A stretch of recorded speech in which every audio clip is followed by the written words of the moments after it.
لاکھوں لوگوں کے دل میں یہ بات تھی کہ یہ اچھا نہیں ہو رہا ہے، کیا پیسوں کی بارش ہوئی، کیا ہے یہ، کیا تماشا ہو رہا ہے۔ اس لیے آج اگر میرے بول دینے سے اگر سارے نعت خواں ادب سے نعت پڑھنے لگیں تو سمجھ لیں کہ اللہ کا کروڑوں شکر اور احسان ہے کہ کم سے کم کوئی ایک بندہ گالی گلوچ سننے کے بعد حق تو بولا جس کا اثر جھلکنے لگا ہے۔ اس کی صبح ہو کے ایک محفل میں تھا، وہاں ایک بہت بڑا ہندوستان کا نعت خواں، وہ صرف ایک نعت پڑھ کے بیٹھنے لگا تو میں نے کہا کہ ایک کلام اور سنا دو۔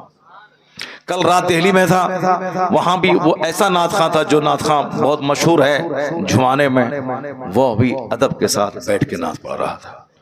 ابھی فون آ رہا ہے دلی سے کہ حضرت اثر جھلک رہا ہے، پھر کل ایک فون آیا کہ جیسے حضور اثر جھلک رہا ہے۔ کم سے کم کچھ تو ہوا، فائدہ تو ہوا۔ جس دن ہمارا جلسہ بازاری نعت خانوں سے خالی ہو جائے، عالم دین کی بات سننے کے لیے لوگ باہر سے چل کے پنڈال بھر دیں گے، کیونکہ قرآن سے بہتر کون سی بات ہے، حدیث سے بہتر کون سا کلام ہے۔ یہ تو لوگوں نے ماحول خراب کیا۔ اللہ تبارک و تعالی ان سبوں کو بھی جو لوگ بازاری لب و لہجے میں نعت پاک کو بدنام کرتے ہیں، وہ لوگ بھی قاعدے سے مہذب ہو کے نعت پڑھنے لگیں۔ اللہ انہیں اچھے ڈھنگ سے نعت پڑھنے کی توفیق عطا فرمائے۔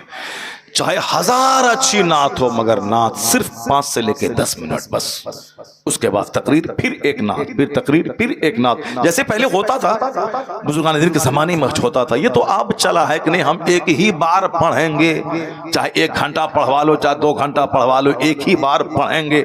تو ان کو آپ کہے کہ ہم ایک ہی بار نذرانہ دیں گے، ایک بار نذرانہ دیں گے، 5,000 روپے جو دے دیے تو بس، اس کے بعد 30,000 روپے پھر نہیں دیں گے، ورنہ تم ہماری محفل میں نعت پڑھنے آ رہے ہو تو میں جیسے کہوں گا ویسے تم کو نعت پڑھنا ہوگا۔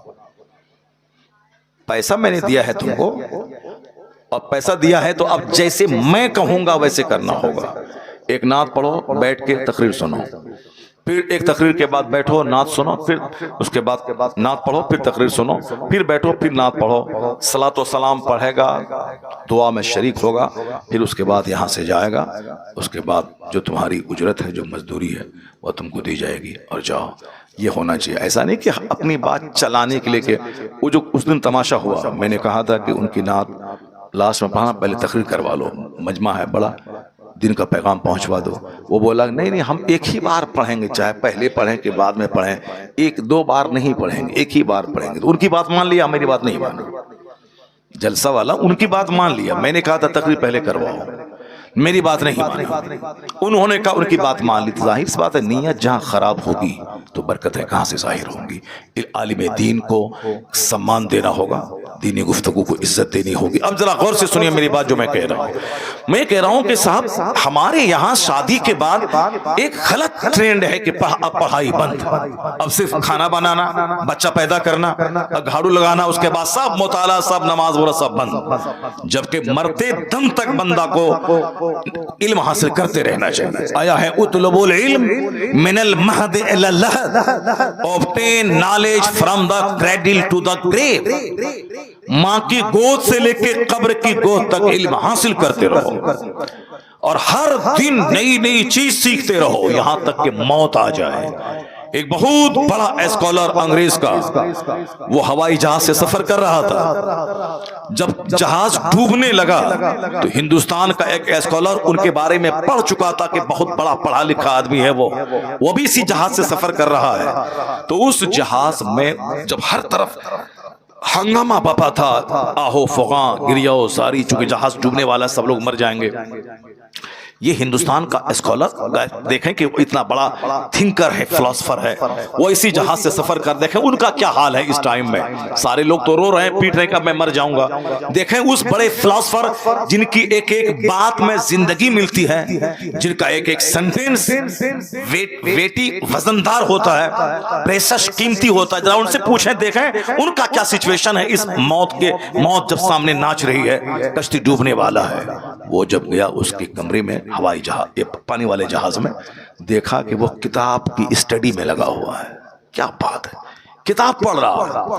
کہا سر طوفان کی زد میں ہے جہاز, سارے مسافر رو رہے ہیں, سامنے موت نظر آ رہی ہے, اور آپ اس خوف کی گھڑی میں کتاب کا مطالعہ کر رہے ہیں. کیا کہا اس بندے نے, وہ یورپ کا رہنے والا, ہم لوگ تو صرف گھچڑ گھچڑ بات کرنے والے ہیں, ٹائم برباد کرنے والے ہیں, صرف دوسروں کی غیبت شکایت کرنے والے ہیں, اپنی برائی دور کر کے اچھائی پیدا کرنے کا ٹرینڈ تو ہمارے اندر ہے نہیں. جو اچھا کام کر رہا اس کی ٹانگ کھچائی ہمارے اندر ہے.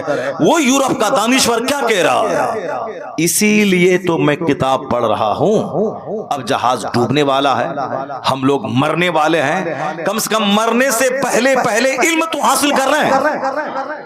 اللہ الصمد, کم سے کم مرنے سے پہلے ایک چیپٹر تو پڑھ لے, مرنے سے پہلے ایک علم تو حاصل کر لیں.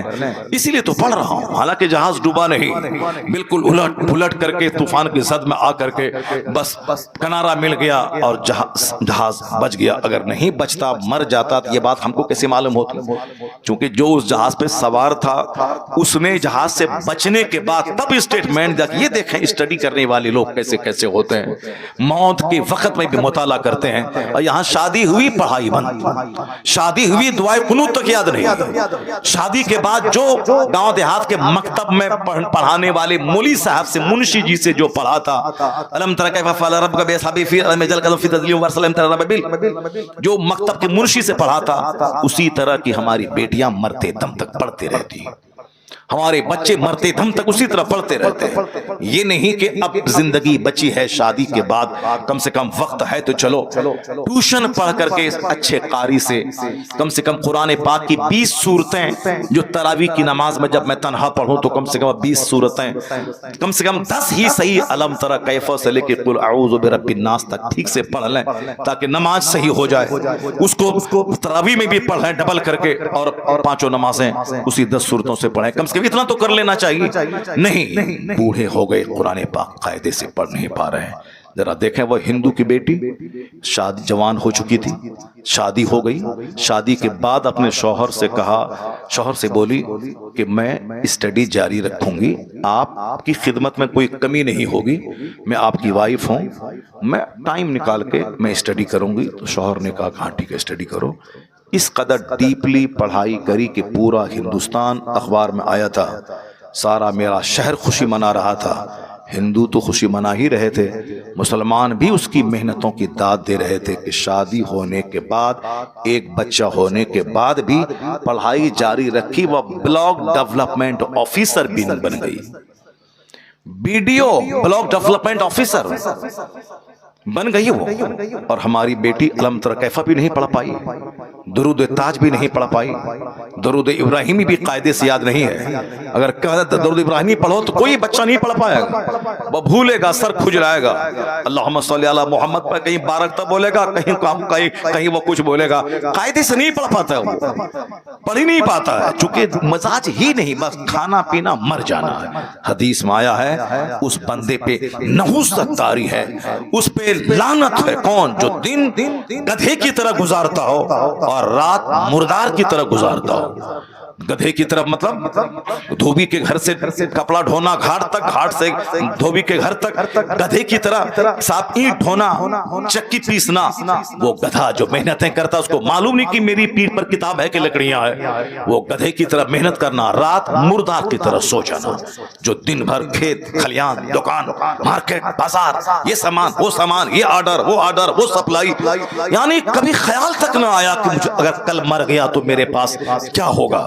نہ زمین رہے گی, نہ مکان, نہ پیسے جو میں نے کمایا, نہ فکس ڈپوزٹ, کچھ نہیں رہے گا. مرنے کے بعد جہاں خربوں سال رہنا ہے, بے گنتی سال رہنا ہے, جہاں کا ایک دن 50,000 سال کے برابر ہے آخرت کا, وہاں میرا کیا بنے گا.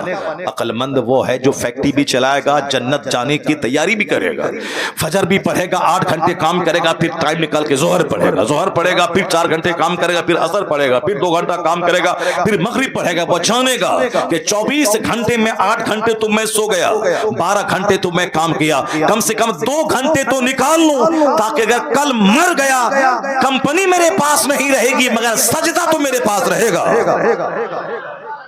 بس تھوڑی سی سوچ اچھی کر لے, دنیا میں بھی وہ دوسروں کے سامنے بھکاری نہیں رہے گا.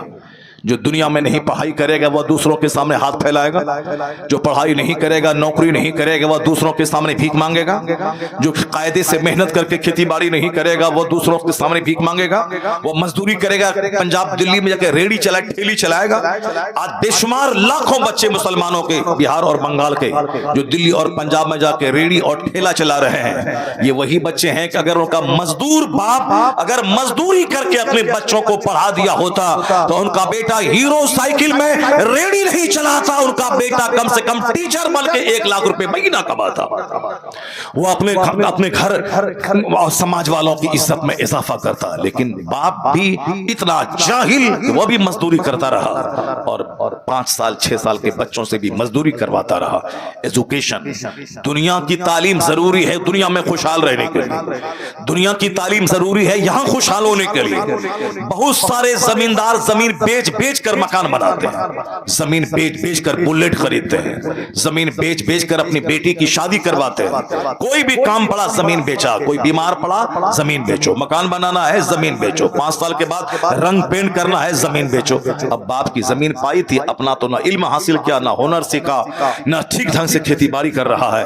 اب کوئی بڑا کام آ گیا تو زمین بیچ بیچ کر بڑا بننا چاہتا ہے, بلیٹ خرید کے زمین بیچ کے پیٹرول ڈالتا ہے وہ. لیکن اسی سماج کا غریب مزدور کا بچہ جو ان کے گھر میں مزدوری کر رہا تھا وہ پڑھ پڑھ کر کے داروغہ بن گیا, لائر بن گیا, بیرسٹر بن گیا, ماسٹر بن گیا, بلاک ڈیولپمنٹ آفیسر بن گیا. اب وہ زمین اس کی خرید رہا, اب وہ صاحب اچھے عالیشان بنگلہ کما کے بنا رہا, زمین بیچ کے نہیں زمین خرید کر کے وہ ایک عزت کی روزی عزت کے ساتھ جی رہا ہے. تو جتنے علماء کرام پیدا ہوئے غریب گھر کے, آج اس گاؤں کے مالداروں سے بہتر ان کی زندگی ہو رہی ہے. یا علم ہے جو اسے طاقتور بنا دیا, یا علم ہے جو ان کو گھر بنا دیا, یا علم ہے جو اس کو عزت کے ساتھ رہنے کا ماحول عطا کیا. اور زمینداروں کا بیٹا زمین بیچ بیچ کر کنگال ہو گیا. باپ کے پاس 100 بیگھہ زمین, ان کے 5 بیٹے, اب 20 بیگھہ میں زمین بڑھ 20 بیگھہ, اب ان کے 4 بیٹے 5 بیگھہ, ان کے 2 بیٹے 5 بیٹے 1 بیگھہ. اب اس کے بعد بیٹے کنگال ہو گئے. اب جو صرف زمین پہ آدھارت اور آسریت رہے گا کہ بیچ بیچ کے کھائیں گے, تو 100 بیگھہ زمین تو پڑ پوتا تک آتے آتے 1 کٹھا بھی نہیں رہے گا, 1 کٹھا زمین نہیں ملے گی. تب کیا کرے گا؟ جو علم حاصل کرے گا, محنت کرے گا, پڑھے گا, لکھے گا, اس زمین کو بیچ کے بچوں کو پڑھائے گا. اگر وہ 100 بیگھہ والا رہے گا, بچہ پڑھ لیا تو 500 بیگھہ زمین خرید کے زمین میں اضافہ کر دے گا. یہ کام غیر مسلموں کے یہاں ہوتا ہے. ایک صاحب شادی شدہ خاتون بلاک ڈیولپمنٹ آفیسر بن گئی, اور ہماری بیٹیاں ہیں بس بیماری کا ٹکڑا بنی ہوئی ہیں, گیسٹرک کا مرض ہے, پیر میں درد ہے, گھٹنے میں درد ہے, آنکھ میں درد ہے. یعنی جو کام نہیں کرے گی وہ بیمار تو پڑے گی, جو 5 وقت کی نماز نہیں پڑھے گی وہ بیمار تو پڑے گی, جس کو صبح سویرے کھانا تھا فجر کے بعد وہ کھائے گی, 12 بجے ناشتہ کرے گی, بیمار تو پڑے گی, گیسٹرک کا مرض تو ہوگا. اب صاحب اس کی آنکھ کی بینائی کمزور تو ہوگی جو وقت پہ کھانا نہیں کھائے گی. ہر آدمی کو اپنے لیے سوچنا ہوگا کہ میں کیا کھاؤں, کس کھانے میں کتنی طاقت ہے, کون سی غذائیں طاقتور غذائیں ہیں, استعمال کرنا ہوگا, ٹائم کا استعمال کرنا ہوگا. جو ٹائم کا استعمال نہیں کریں گے صحیح بیمار تو پڑیں گے. اب ڈاکٹر مرلی منوہر جوشی جو بھاجپا کا کیڈر لیڈر ہے, اس نے کبھی کہا تھا, کانپور کے ایک یوگا کے شیور میں کہا تھا, سوستھ رہنے کے لیے یوگا کریں. اور یوگا کا جتنا طریقہ ہندوستان میں ہے, انہوں نے کہا تھا رام دیو کا جس کا بھی طریقہ ہو وہ سارے طریقے ایک طرف. انہوں نے کون کہا تھا؟ کون؟ ہندو, غیر مسلم, RSS کا کیڈر لیڈر, بھاجپا پارٹی کا 3 پیلر. اس 3 پیلر میں سے ایک آڈوانی, ایک اٹل بہاری واجپئی, ایک ڈاکٹر مرلی منوہر جوشی. یہ 3 پیلر ہیں بھاجپا پارٹی کی, بی جے پی کے. وہ مرلی منوہر جوشی بھاجپا کا کیڈر لیڈر, وہ بولا تھا کہ یوگا کرنا وقت کی ضرورت ہے. پردھان منتری سے لے کے چپراسی تک سارے لوگ یوگا کریں تاکہ ہندوستان تندرست لوگوں کا ملک ہو جائے, ورنہ ہندوستان بیماروں کا ملک کہلائے گا. تندرست رہیں, یوگا کریں. اور آگے کیا کہا؟ یوگا کا طریقہ الگ الگ ہے, رام دیو کا الگ, دوسروں کا الگ. ہاتھ اٹھاؤ, ہاتھ نیچے کرو, اور سانس لو, سانس تیز تیز چھوڑو, پسینہ بہاؤ, کھلی فضا میں جاؤ, ناک پر دھیان کیندرت کرو. کہا سارے طریقے اپنی جگہ, مگر وہ بھاجپا کا کیڈر لیڈر کیا بولا؟ یہ میں نے دوسرے ہی دن اخبار میں یہ رپورٹ میں نے پڑھی. ایسا نہیں کہ واٹس ایپ یوٹیوب میں کسی سے سن لیا تو میں بول رہا ہوں. ایک دن پہلے شیور لگا تھا یوگا کا, اور اس دن ان کے بھاشن کو اخبار میں اس کو کوٹ کیا گیا. میں نے دوسرے ہی دن کانپور ریلوے اسٹیشن پہ میں نے اس اخبار کو پڑھا. پہلے پیج پہ وہ رپورٹ موجود تھی. رپورٹ کیا تھی؟ منوہر جوشی نے کہا یوگا کے جتنے طریقے ہیں وہ سب ایک طرف. کہتے ہیں میری نگاہ میں اسلام کے پیغمبر نے جو 5 وقت نماز کا طریقہ سکھایا,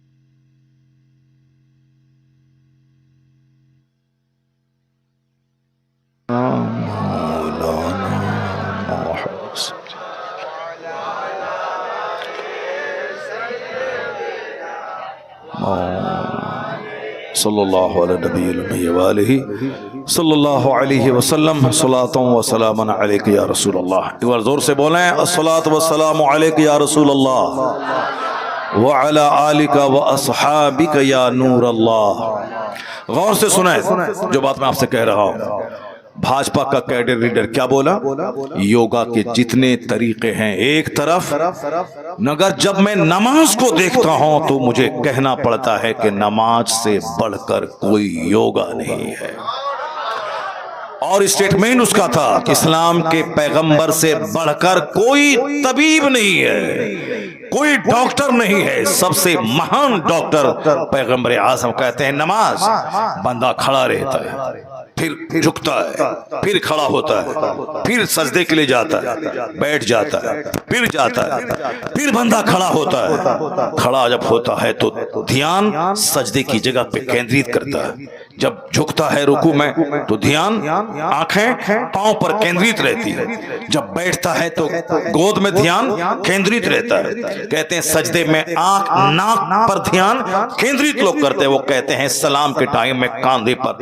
یہ کنسنٹریشن, یہ دھیان کیندرت کرنا, ساری دنیا سے کٹ جانا, اپنے مالک کی طرف دھیان لگانا. وہ کہتے ہیں کہ جو نماز کا اسٹائل ہے, کھڑا ہونے کے بعد سیدھے کوئی چلے جائے سجدے میں تو کوئی فزیکل ڈسٹربنس ہو سکتا ہے, جسمانی خرابی کوئی ہو سکتی ہے, لیکن سیدھے کھڑے ہونے کے بعد سجدے میں نہیں جانا. اسٹینڈنگ کے بعد آدھا سجدہ رکوع میں جانا ہے, پھر کھڑا ہونا ہے, تب اس کے بعد سجدے میں جانا ہے. وہ کہتے ہیں یہ اسٹائل آف پریئر, یہ نماز کا جو ڈھنگ ہے اتنا سائنٹیفک, اتنا لاجواب ہے صحت مند رہنے کے اعتبار سے. وہ کہتے ہیں نہ نماز کا جواب ہے نہ نماز دینے والے محمد عربی کا جواب ہے. یہ چھوٹا موٹا پڑھا لکھا بندر کیا جانے, یہ رام گیری جیسا آدمی جو مہاراشٹرا کا جو ہمارے پیغمبر کے خلاف بولا, یہ جاہل کیا جانے. یہ جاہل ڈاکٹر مرلی منوہر جوشی کے پاؤں کی دھول کے برابر نہیں ہے. مگر انہوں نے کیا زبردست انہوں نے اسٹیٹمنٹ دیا ہے. یہ ڈاسنا کا مندر کا وہ پیلا کپڑا پہن کے 2-4 مالا پہن کے اپنی ڈکیتی اور اپنی برائی پہ پردہ ڈالنے کے لیے محنت اور پنڈت بننے کا ڈھونگ رچانے والا اتی نرسنگارن, یہ کیا جانے مصطفیٰ کون ہے. بدتمیز نے جو گستاخی کی ہے, دل تو چاہتا ہے کہ اس کی زبان نوچ لوں. ہمارے پیغمبر کے خلاف اتنا غلط اسٹیٹمنٹ, غلط ٹپنی اس نے کیا ہے. وہ آدمی بھی ڈاکٹر منوہر جوشی کے پاؤں کی دھول کے برابر نہیں ہے. ڈاکٹر منوہر جوشی بھلے ہی اس پارٹی سے ہم اتفاق نہیں رکھتے ہیں, وہ بھاجپا کا لیڈر تھا, الگ بات ہے, لیکن وہ اتنا پڑھا لکھا آدمی تھا. وہ doctor, P H D degree holder, Hindustan کے ایجوکیشن منسٹر صاحب, وہ اتنا بڑا پڑھا لکھا آدمی. اس نے اسی پیریڈ میں انہوں نے کیا کہا کہ نماز اتنا زبردست یوگا ہے, اور جو نماز دیا ہے اسلام کے پیغمبر نے اس سے مہان تو کوئی ہو نہیں سکتا ہے. اس لیے اے مسلمان, سڑک چلتے راستہ گلی کوچے کا کوئی کتا اگر بھونکے تمہارے پیغمبر کے خلاف بولے تو تمہیں سب کا جواب دینے کی ضرورت نہیں ہے, بس انسنی کر دے. ایک پاگل تھا جو بک رہا تھا, کوئی بہت بڑا پڑھا لکھا ادیب ڈاکٹر سائنٹسٹ اگر وہ خلاف بول رہا ہے تو ہمارا سائنٹسٹ, ہمارا ادیب, ہمارا رائٹر, ہمارا مصنف اس کا جواب دینے کے لیے کافی ہے.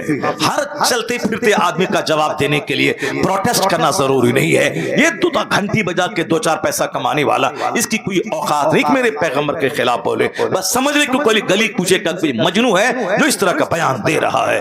البتہ یاد رہی بات, ہم اس کی بات دیکھیں کہ ہندوستان نہیں بلکہ یورپ کے, امریکہ کے پڑھے لکھے لوگوں کی بات میں سنو.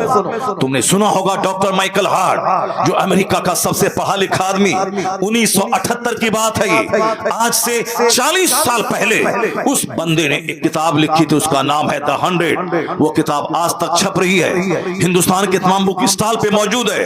اس کتاب میں انہوں نے ٹھانا تھا کہ میں دنیا کی سب سے بڑی مہانتم 100 آدمی 100 ایمیننٹ پرسنالٹیز پر میں اسٹڈی کروں گا ان کی زندگی کا, پھر ان کا میں سلیکشن کروں گا جو اس دھرتی کا یہ 100 کریم لوگ جنہوں نے دنیا کو اپنے سے کچھ دیا, سماج میں پریورتن لایا. دنیا کے بڑے لوگوں کی سوچی میں, کامیاب ترین لوگوں کی فہرست میں ان کا نام ہے. وہ 100 لوگ کون ہیں میں ان کو چھانٹوں گا اور 100 میں رینکنگ کروں گا کہ اول پہ کون, 2 میں کون, 100 میں کون. میں اس کی کوالٹی کی بنیاد پہ رینکنگ کروں گا. محبت کا دخل نہ ہوگا, عقیدت کا دخل نہ ہوگا, مذہب کا دخل نہ ہوگا. ورنہ ڈاکٹر مائیکل ہارٹ کرسچن تھا, کہا میں کسی بھی طرح مذہب کو دخل نہ ہونے دوں گا. وہ اپنے پیغمبر سے جیسے کرائسٹ اپنے حساب سے محبت کرتا ہے, لیکن وہ کہا محبت ایگزیجریشن, غلو, مبالغہ کو جگہ نہیں دوں گا. فیکٹ, ریئلٹی اور سچائی کی بنیاد پر میں رینکنگ کروں گا.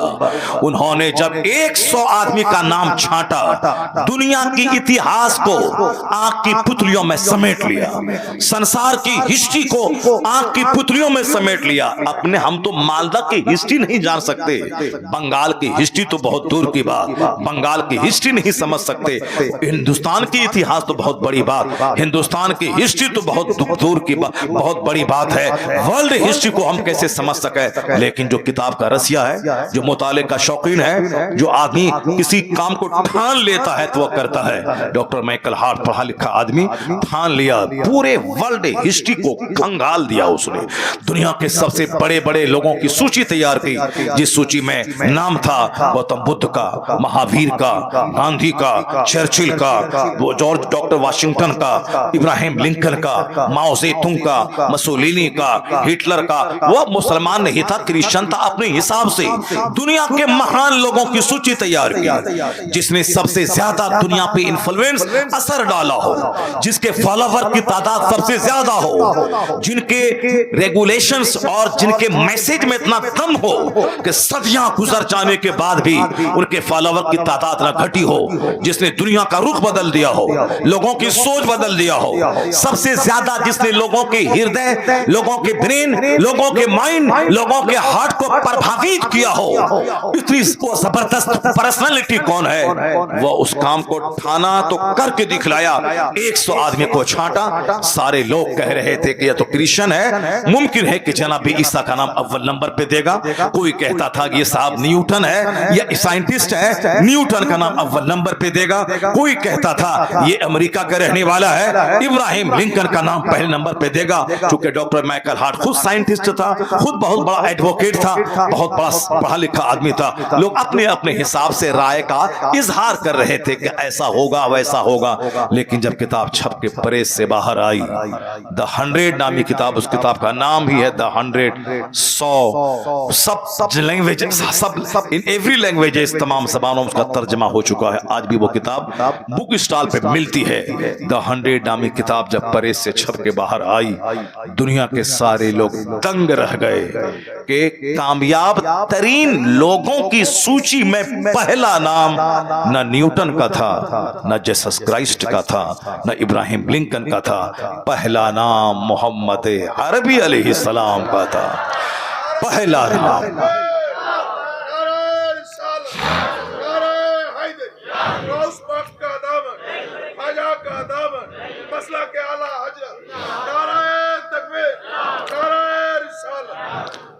کتاب کو ہندوستان کی تمام بڑے بک اسٹال پہ اس کتاب موجود ہے. یہ نرسنگانند اس کتاب کو خرید کے پڑھے. نہیں خرید کے پڑھنا چاہتا تو وہ بولے ہم اس کو کتاب بھجوا دیتے. ڈاکٹر گری صاحب رام گیری وہ کتاب پڑھے. وہ ان جیسے کروڑ لاکھوں لوگوں کو جو پڑھا سکتا ہے اور جس کو اس کی دھوم ساری دنیا میں اس کی صلاحیت کی ہے. ان لوگوں نے کیا ہمارے پیغمبر کے بارے میں لکھا؟ انہوں نے کہا کیا لکھا انہوں نے؟ He was the only man in history who was supremely successful on both levels, religious and secular. وہ کہتے ہیں کہ ہیومن ہسٹری کا وہ اکلوتا آدمی تھا محمد عربی علیہ السلام جو سیاست اور مذہب دونوں سطح پر سب سے زیادہ کامیاب ترین شخص ہوا. He was only man, تنہا آدمی, اکلوتا آدمی, who was supremely successful, یعنی جو سب سے زیادہ کامیاب ہوا اس روئے زمین میں, مذہبی طور پر بھی سیاسی طور پر بھی. ایک ایسی گورنمنٹ دنیا کو دی جس گورنمنٹ میں امیر غریب کالے گورے سب کو سمان ادھیکار دیا. سبوں کی رائے سے حکومت چلے گی. اپنی حکومت نہیں چلائی جائے گی بلکہ بندوں پر, بندوں کے خالق کی حکومت چلے, کہ قانون کی حکومت چلے گی, جس کو عام طور پر اپنی زبان میں لوگ اپنے حساب سے ڈیموکریسی کہتے ہیں. وہ کہتے ہیں جمہوریت, پرجاتنتر, جہاں کالے گورے کا فرق مٹ جائے, سارے امیر غریب سب برابر ہوں, سب کو سمان ادھیکار ملے. وہ کہتے ہیں یہ قانون اگر کسی نے نافذ کیا ہے دنیا میں تو اس کا نام محمد عربی علیہ السلام ہے.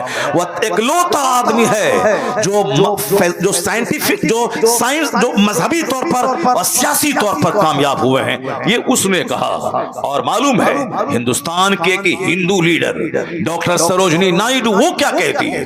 وہ کہتی ہیں I have been struck over again and again to see this indivisible unity of Islam.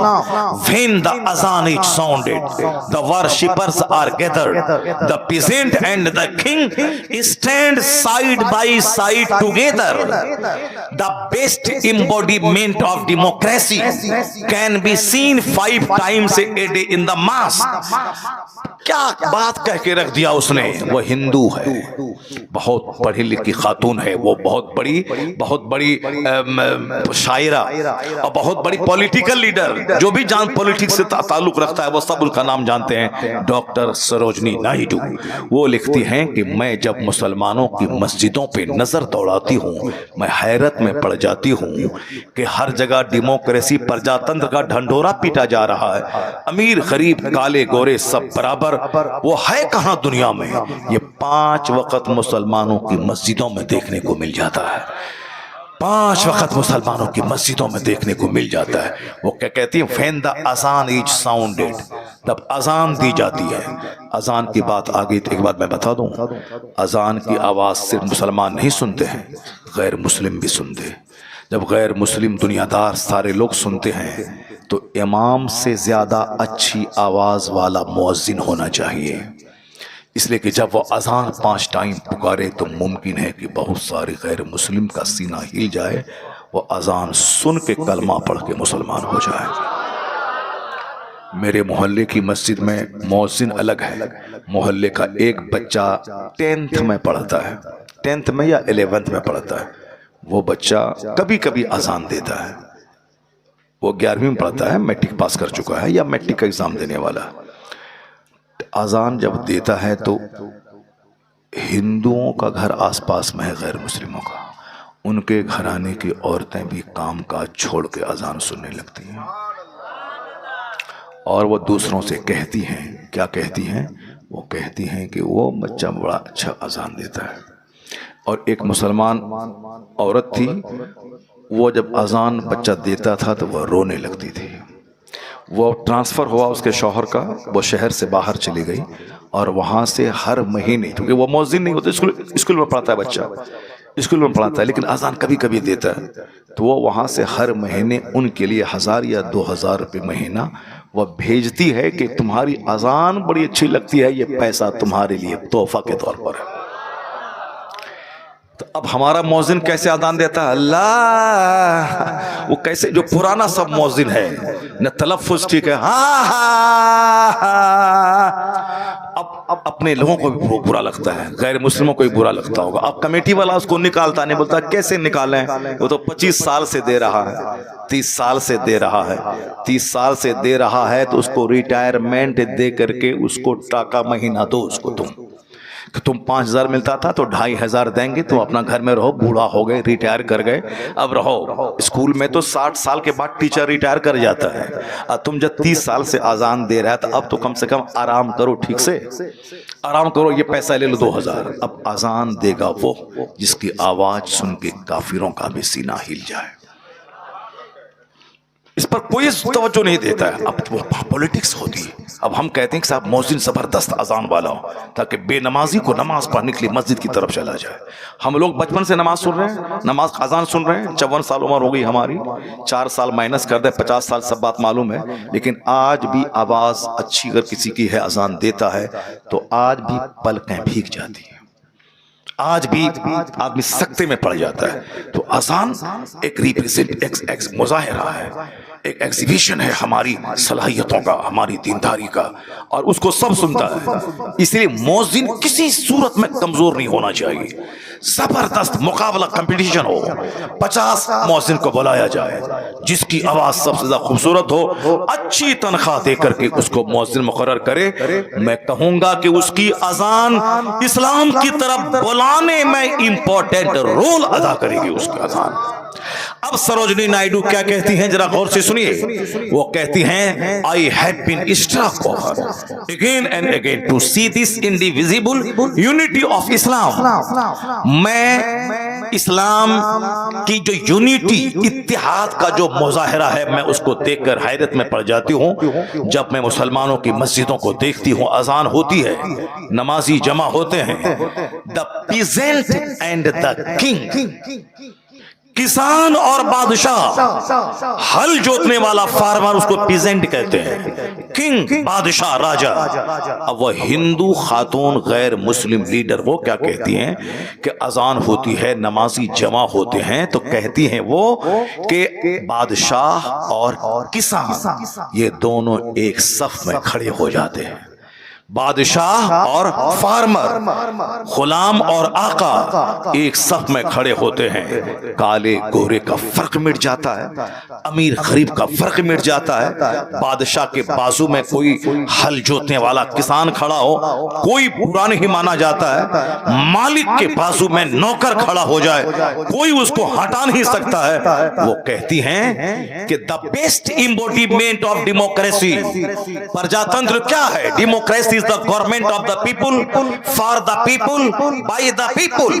یعنی پرجاتنتر کی پریبھاشا یہی ہے کہ حکومت عوام کی, عوام کے لیے, عوام کے ذریعہ, اسی کو کہتے ہیں ڈیموکریسی. وہ کہتی ہیں کہ ڈیموکریسی ہے کہاں؟ کہیں گوروں کا شاسن ہے, کہیں برہمنوں کا شاسن ہے, جو کہ کہنے کا سینس تھا.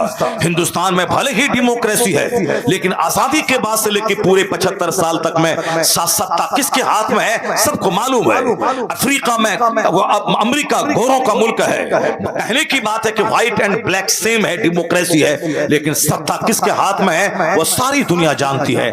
سروجنی نائیڈو کہتی ہیں کہ سچی ڈیموکریسی, ٹرو ڈیموکریسی ہے کہاں؟ یہ مسلمانوں کی مسجد میں 5 وقت دیکھنے کو مل جاتا ہے. 5 ٹائم جب اذان ہوتی ہے, نمازی جمع ہوتے ہیں, کسان اور بادشاہ ایک ساتھ مل کے کھڑے ہوتے ہیں, اور دے پروکلیم, وہ اعلان کرتے ہیں کیا؟ نہ کوئی باپ بڑا ہے, نہ کوئی دادا بڑا, نہ کوئی گورا بڑا ہے, نہ کوئی کالا بڑا, نہ کوئی شہری بڑا ہے, نہ دیہاتی بڑا, نہ کوئی عربی بڑا ہے, نہ کوئی اجمی بڑا. وہ کیا کہتے ہیں سارے لوگ کھڑے ہو کر, اللہ اکبر, اللہ از دا گریٹسٹ, اللہ ہی سب سے بڑا ہے, اللہ ہی سب سے بڑا ہے, اللہ ہی سب سے بڑا ہے. اور آگے چل کر یہ ڈاسنا مندر کا مہند سنے غور سے کیا کہتی ہیں سروجنی نائیڈو. یہ صاحب رام گیری جیسا خبیث وہ سنے, اسی ہندوستان کے ایک مہان ہندو عورت وہ کیا کہتی ہیں. وہ کہتی ہیں you find in London an Indian, an Algerian and a Turk. India is the motherland of one, Turkey is the motherland of another, but when they stand in prayer it makes man instinctively a brother. کیا غضب کی بات کہہ دی اس خاتون نے. وہ ہندو عورت کیا کہتی ہے؟ وہ کہتی ہیں کہ لوگ لندن میں جاتے ہیں. اب انڈیا سے لوگ گئے, الجیریا سے لوگ آئے, ترکی سے لوگ آئے, زبان الگ, انڈیا کی زبان الگ, ترکی کی زبان الگ, الجیریا کی زبان الگ, ملک الگ, زبان الگ, اور الگ الگ کام سے لوگ لندن گئے ہیں. کوئی گھومنے, کوئی پڑھنے, کوئی بزنس کرنے. ملک الگ, کام الگ, زبان الگ, مگر when they stand in prayer. لیکن جب یہ مسلمان نماز کے لیے کھڑے ہوتے ہیں لندن میں, انڈین, الجیرین اور ترکی کا رہنے والا, زبان الگ, ملک الگ, کام الگ, لیکن جب نماز کا ٹائم ہوا اور یہ سب مل کے جب نماز کے لیے کھڑے ہوتے ہیں, وہ کہتی ہیں کہ it makes man instinctively a برادر. ایسا لگتا ہے یہ مصطفیٰ کا دیا ہوا قانون نماز یہ مسلمانوں کو بھائی بھائی کے بندھن میں باندھ دیتا ہے. اب کوئی نہ الجیرین نہ انڈین, سب غلام محمد ہے. ایک سب میں کھڑے ہو گئے محمود و حیات, نہ کوئی بندہ رہا نہ کوئی بندہ نواز. اے قوم مسلم, اللہ کا شکر ہے کہ تم کو برہمن گھر میں اللہ نے نہیں پیدا کیا. اللہ کا شکر ہے کہ تم امریکہ کے یہودی گھر میں نہیں پیدا ہوئے. اللہ کا شکر ہے کہ تم کسی اسرائیل کے یہودی گھر میں نہیں پیدا ہوئے. شکر ہے مالک مولا کا کہ مسلمان گھر میں ہم کو پیدا کیا. ورنہ تم میں سے کوئی بندہ بتا دے کہ اتنا مہان مذہب اسلام کے لیے تم نے اسٹڈی کی ہے, تم نے مطالعہ کیا ہے, تم نے 10 سال خاک چھانی ہے, 1000 لوگوں سے تم نے ملاقات کی ہے, سب سے تم نے ڈیبیٹ کیا ہے, پنڈت سے, کسی ربی سے, کسی پوپ سے تم نے بحث کیا ہے, مباحثہ کیا ہے, تب جا کے کہا نہیں اسلام سب سے گریٹ ہے, میں اسلام سویکار کرتا ہوں. نہیں, تم اسی لیے مسلمان ہو کہ مسلمان گھر میں پیدا ہوئے ہو. مسلمان گھر میں پیدا ہو. جب اتنی بڑی دولت اللہ نے دے دی تو دنیا کے لیے کیوں پاگل ہو رہے ہو؟ تم چاہتے ہو کہ امریکہ کا کھرب پتی اپنی ساری فیکٹری تم کو دے دے اور تم اپنا ایمان بیچ کر کے ان کے گھر کے بت کو تو سجدہ کرنے لگو. اگر مومن ہو تو تم یہی بولو گے تیری کھربوں کی پراپرٹی پہ تھوک دیتا ہوں, اسلام کا سودا نہیں کروں گا. جب اتنی بڑی دولت اللہ نے آپ کو دے دی ہے تو پھر دنیا کے لیے کیوں روتے ہو؟ دنیا کے لیے کیوں بھاگتے ہو؟ دنیا کے لیے کیوں پریشان ہوتے ہو؟ جب اتنی بڑی دولت اللہ نے دی ہے تو دنیا نہ ہونے کا شکوہ کیوں کرتے ہو؟ اتنی بڑی دولت اللہ نے دی کہ تجھ کو مسلمان بنایا, اور اس فتن و فساد کے وقت میں ایک طرف کوئی صحابہ کو گالی دیتا ہے, کوئی اہل بیت کی توہین کرتا ہے, کوئی مصطفیٰ کے علم غیب کی توہین کرتا ہے. الگ الگ رائے سب کی ہو گئی, الگ الگ خیال ہو گیا. دنیا کی محبت نے سب کو پاگل بنا دیا, جبکہ اللہ رب العزت نے اپنے محبوب کو جو بلندی دی ہے, قرآن گواہ ہے, حدیث گواہ ہے. مگر کچھ لوگ ہیں کہ سرکار دو جہاں میں کلمہ پڑھنے کے باوجود عیب نکالتے, کہتے ہیں کہ علم نہیں, علم غیب نہیں ہے. علم غیب ہے بھی تو جانور چوپائے کی طرح معاذ اللہ 1000 بار معاذ اللہ, کیسی کیسی باتیں کرتے ہیں. کچھ لوگ کہتے ہیں نبی کو میں مانتا ہوں, صحابی کو مانتا ہوں, امیر معاویہ رضی اللہ تعالیٰ کو نہیں مانتا ہوں. کچھ لوگ کہتے ہیں کہ امام حسین بادشاہت کے لیے میدان کربلا گئے تھے اور جنگ کی اور وہاں شہید ہو گئے. وہاں اب کیوں گئے تھے وہ جب بڑے بڑے صحابہ مکے میں موجود تھے؟ کیوں اپنی عقل لڑاتے ہیں. کچھ لوگ صحابہ کی محبت میں اہل بیت کے گستاخ ہو گئے. کچھ لوگ اہل بیت کی محبت میں صحابہ کی گستاخ ہو گئے. کچھ لوگ بچے تو آگے جا کے امام اعظم کی توہین کر کے گستاخ ہو گئے. کچھ لوگ بچے تو آگے جا کے غوث اعظم کی توہین کر کے گستاخ ہو گئے. کچھ لوگ بچے تو غریب نواز کی شان گھٹانے لگے. یعنی الگ الگ رائے, اپنی اپنی رائے لگانے لگے. بیٹھے بیٹھے کچھ نہیں کرنا تو کھینی گٹکا کھانا ہے, تکیا لگا کے بیٹھنا ہے اور اپنے دماغ کے حساب سے سوچنا ہے اور سمجھنا ہے یہ ہو گیا تو وہ ہو گیا. ارے حضور نے کہا کہ صحابہ کی عزت کرو, میرے صحابہ ستارے کی طرح ہے, جس کی تو پیروی کرے گا ہدایت پا جائے گا. بلائنڈلی آنکھ بند کر کے مان لے سارے صحابہ حق پہ ہیں, سارے صحابہ جنتی ہیں. اب کسی ایک کی تخصیص کیوں کرتا ہے؟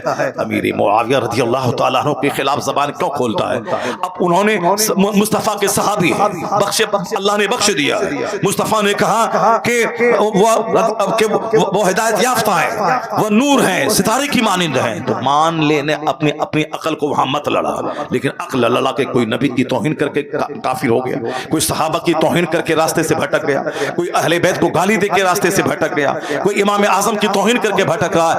اس فتنہ و فساد کے وقت میں اگر تم ایران کے یہود رافضی گھر میں پیدا ہو گئے ہوتے, پانی پی پی کے صدیق عمر عثمان رضی اللہ عنہم اجمعین کو گالی دیتے.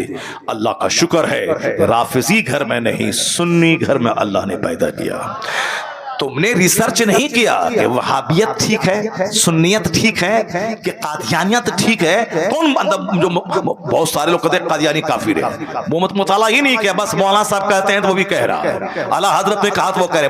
مولانا لوگ جو مولوی صاحب لوگ میرے جیسے بہت سارے مولوی ہیں جو ان کی کتابوں کو نہیں پڑھا, بس کہہ دیا اعلیٰ حضرت کافر ہے, وہاں آنکھ بند کر کے, مطالعہ نہیں کیا ہے. لیکن اگر یہ قادیانی گھر میں پیدا ہو گیا ہوتا, یہ بھی ساری زندگی نبوت کا اعلان کرنے والے غلام احمد کو نبی مانتا, اور پھر ہم سنی مسلمانوں کو وہ کم پڑھا لکھا اور غریب اور پست کہتا. مگر ہم لوگ آج اگر ٹناٹن سنی ہیں تو ہمارا کوئی رول نہیں ہے, بس رول کس کا ہے؟ فضل الہی کا ہے کہ ہمیں رافضی فیملی میں نہیں, سنی فیملی میں پیدا کیا ہے. اب بھی تو مان لے کہ تجھ سے بڑا دھنوان کوئی نہیں ہے, تجھ سے بڑا مالدار کوئی نہیں ہے, تجھ سے بڑا مالدار کوئی نہیں ہے. اس نعمت کا تو شکر ادا کر کہ کھرب پتی رافضی ہے اور ہم غریب سنی ہیں, کھرب پتی کافر ہے, ہم غریب مسلمان ہیں. اس کا تو شکر ادا کر, اس کا تو شکر یہ ادا کر کے رات بھر سجدہ کر کے شکر ادا کرے گا تو بھی اس نعمت کا شکر ادا نہ ہو پائے گا. چونکہ ایک کافر چاہے دنیا میں 50 گھر بنا لے, 50 ٹن سونا خرید لے, مرنے کے بعد جب وہ جائے گا قیامت میں, وہاں دائمی طور پر آگ اس کا مقدر ہے, وہاں کچھ کام نہیں آئے گا, خربوں سال آگ میں چلتا رہے گا. اور مسلمان اگر یہ دنیا میں کرائے کے گھر میں رہا, فٹ پاتھ پہ سوتا رہا, غریب رہا, لیکن ایمان سلامت رہا کہ اللہ ایک ہے, مصطفیٰ میرے سردار ہیں, قرآن حق ہے, قیامت حق ہے, آخرت حق ہے, نماز روزے حج و زکات حق ہے, یعنی کہیں بھی کسی بھی طرح سے اسلام کی توہین نہ کرے, پیغمبر اعظم کی توہین نہ کرے, اور اسی حالت میں مر جائے تو دنیا میں 70 سال 70 منٹ کے برابر نہیں ہے, 80 سال 80 سیکنڈ کے برابر نہیں ہے.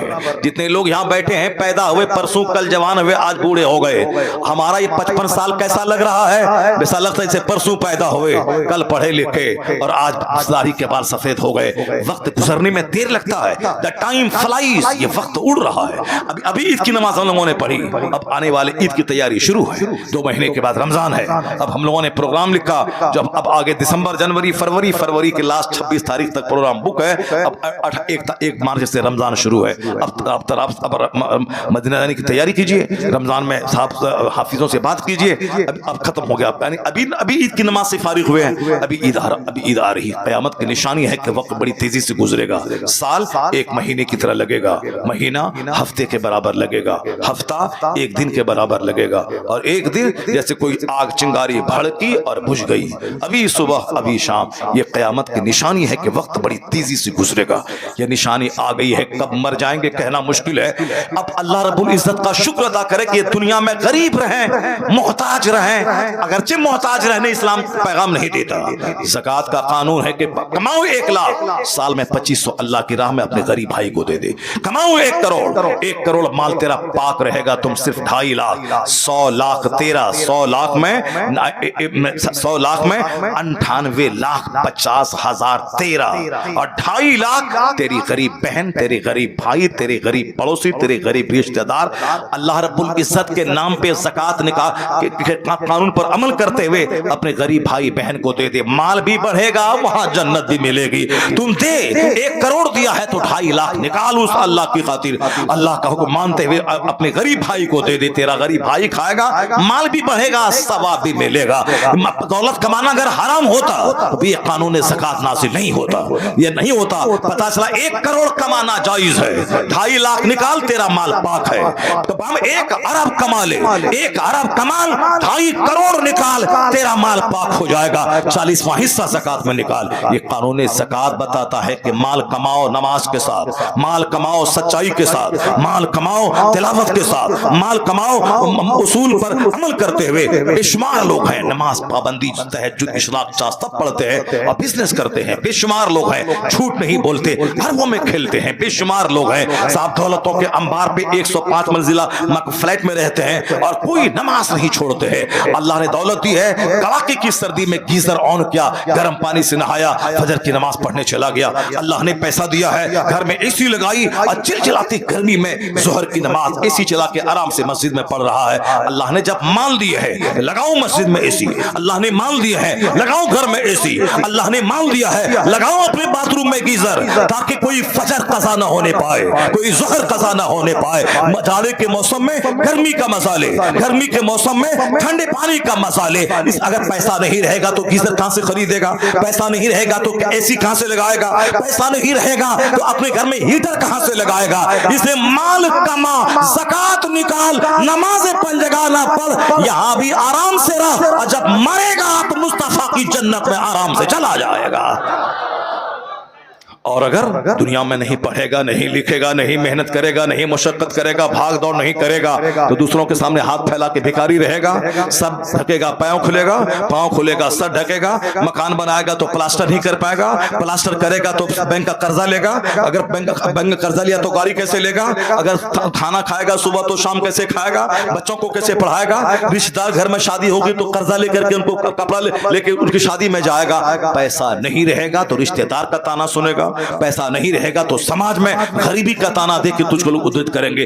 اس لیے دنیا میں پیسہ کما، عزت سے رہ۔ پیسہ کمانے کے مطلب خوب محنت سے پڑھ، نوکری لڑائی کر کے لے لے، 18 گھنٹے پڑھ، 15 گھنٹے پڑھ، 12 گھنٹے پڑھ، اور پڑھتا رہ، نوکری لڑ کے لے لے، ڈی ایم بن، آفیسر بن، پروفیسر بن، بلاک ڈیولپمنٹ آفیسر بن، محدث بن، فقیہ بن، عالم بن، خطیب بن، رائٹر بن۔ اگر کاشتکار ہے تو پھر نماز روزے کے سائے میں اچھی کھیتی باڑی کر، محنت کر، ایک سال میں 5 فصلیں اگا، بزنس کر، اچھی بزنس کر، نماز کے ساتھ فجر پڑھ کے جا دکان میں، ظہر پڑھ کے جا دکان میں، آندھی طوفان آئے دکان کھول، بزنس کر، کھیتی باڑی کر، کام سیکھ لے، ہنر سکھا دے، نوکری کر، اعلیٰ تعلیم دلا، تاکہ دنیا میں زکات نکال، صدقہ فطر نکال، قربانی کر، غریبوں مسکینوں کا علاج کروا، دوسروں غریبوں کی مدد کر، مسجد میں دے، مدرسہ میں دے، یہاں بھی خوشحال رہ۔ اور دکان جائے گا تو روزی ملے گی، اور مسجد جائے گا تو مرنے کے بعد جنت ملے گی۔